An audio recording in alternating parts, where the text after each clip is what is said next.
besimi pa dije është dogëm e rrezikshme. Është kaotik, nuk e mbron dot besimin. Ulëret bërtet, mërzitet shpejt, nuk ka argumente për t'i shtruar. Dhe kjo e kthen në problem.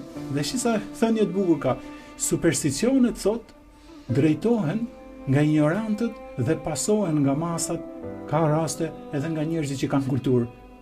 Supersticionet, varri, kjo, aty kishte dalë hije dhe masa shkon, po ka dhe në një që është i dishëm, thot se njoh këtë fush, po shkoj dhe unë. Kjo është supersticioni dhe kjo është varri.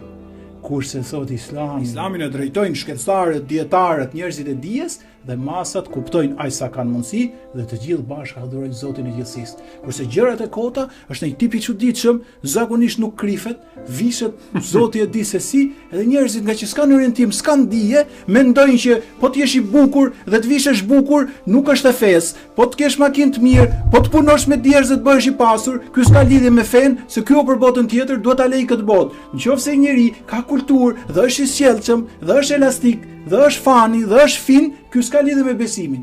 Pra ai që beson duhet të jetë ose sipër në mal, gati duke ra se nuk e mban ana, ose duhet të jetë një i çuditshëm që rri ke varri.